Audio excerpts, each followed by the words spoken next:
গতকালকে আমাদের এই কলেজে একটি অপ্রীতিকর ঘটনা ঘটেছে। কাহিনী চমৎকার নয় যে আমাদের প্রথম বর্ষের একজন মেধাবী শিক্ষার্থী তাদের সাথে কিছু বহিরাগত এবং আমাদের কলেজের কিছু শিক্ষার্থী যারা দুষ্কৃতকারী তারা তাদেরকে অনৈতিকভাবে বিভিন্ন টাকা পয়সা দাবি করে মোবাইল চিন্তায় করে নিতে চায়। সে এদের বাধা দিলে তার উপর তারা পঞ্চমে হামলা করে।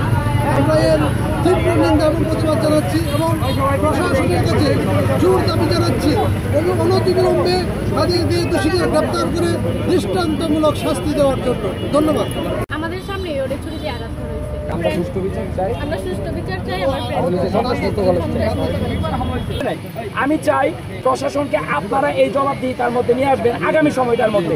প্রশাসন যেন এই বিষয়ে একটি তারার মধ্যে থাকে যে না কলেজ প্রশাসন আমাকে এই বিষয়ে কি করেছে জবাবদিহিতার মধ্যে নিয়ে আসতে চাচ্ছে, তাইলে প্রশাসন চাইবে কাজটা করার জন্য। আমরা চাই সাধারণ ছাত্রদের তরফ থেকে আপনারা এই বিষয়টি প্রশাসনকে জোর জবরদস্তি হোক, ফোর্স করে হোক কিংবা আইনি মারফত হোক, কলেজ প্রশাসন থেকে স্পেসিফিক্যালি এই প্রশাসনের উদ্দেশ্যে এই ব্যবস্থাটা নেওয়ার ব্যবস্থা করতে হবে আপনাদের। আমি চাই, আমি অন্তত ব্যক্তিগতভাবে চাচ্ছি তোমাদের ভবিষ্যৎ নিরাপত্তার জন্য। কোনো রাজনৈতিক দলের কথা আমি এখানে বলতে আসি নাই, আমি আসছি তোমার কি প্রয়োজন সেটা তোমরা তোমাদের স্যারের কাছে জানাও। তো এই বিষয়গুলো নিয়ে স্যার আপনারা একটু দেখবেন। স্টুডেন্ট সে আমাদের সহপাঠী, গতকালকে তার উপর যে সন্ত্রাসী হামলা হয় এটার আমরা তীব্র নিন্দা জানাই। অন্তর নামের ছেলেটা এখানে মূল, তাদের পার্সোনাল নিজেদের প্রোগ্রামের কথা বলছে, দলীয় প্রোগ্রাম না। ওরা তাওসিফ, অন্তর, ওরা হচ্ছে মূল এখানে, ওরাই ফার্স্টে হামলাটা করছে।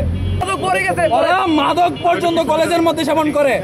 আমরা যখন এসএসসি দেই তখনও এই কলেজে আমরা শুনেছি এখানে ওরা আবারও সন্ত্রাসী হামলা করছে। ওই হামলার মধ্যে এই অন্তর তখনও ছিল।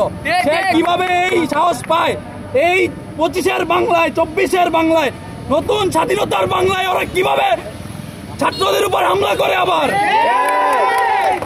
তো আমি চাই আমার ভাইয়ের সুষ্ঠু বিচার।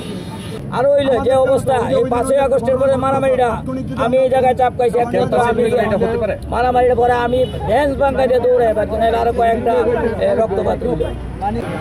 এই ছেলে যে আহত হয়েছে তার নাম হলো তন্ময়। সে 2-3 জনের নাম বলছে, তাদের কাছে বলছে সে তারাও ভিডিও ফুটেজগুলোতে দেখছে, দেখে তাদেরকে দেখছে ঠিকই আছে ওরা ওই ইয়ের মধ্যে ছিল। পরে আমরা তাদের সাথে কথা বলে বলছি যে এখন তারা ইয়েতে ময়মনসিংহ যেহেতু চলে গেছে ওইখানে চিকিৎসা ভালো করো, তার জন্য বড় কোনো দুর্ঘটনা না ঘটায় সে ইয়ে থেকে আমরা তো তাৎক্ষণিকভাবে পরে শিক্ষকরা পড়ছিলাম, ছাত্ররাও কিছু অনেকে যারা ছিল তাদের নিয়ে আমরা আলাপ করছিলাম যে তারা আসলে দোষীদের যদি সাব্যস্ত হয় তাহলে আমরা তাদেরকে কলেজ থেকে টিসি দিয়ে বিদায় করে দিব। কারণ সে অতীতেও এরকম ঘটনা কলেজে ঘটেছে, তার কারণেই আমাদের কলেজে কলেজটা পরীক্ষা সৃষ্টি হয়েছে। 1-2 জন ছাত্রের জন্য বাকি কলেজের সকল ছাত্রের তো আমরা ইয়ের মুখে ফেলে দিতে পারি না। অথবা আমাদের সিদ্ধান্ত, আমরা শিক্ষকরা সিদ্ধান্ত নিব, দরকারে গভর্নিং বডির আশ্রয় নিব, তাদের পরামর্শ নিব। এই ধরনের সন্ত্রাসী কর্মকাণ্ড যারা কলেজে করে তাদেরকে আমরা কলেজ থেকে বহিষ্কার করার সিদ্ধান্ত নেব ইনশাল্লাহ।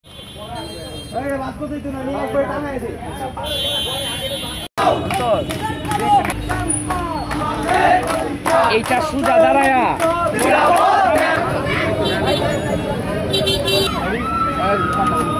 আরে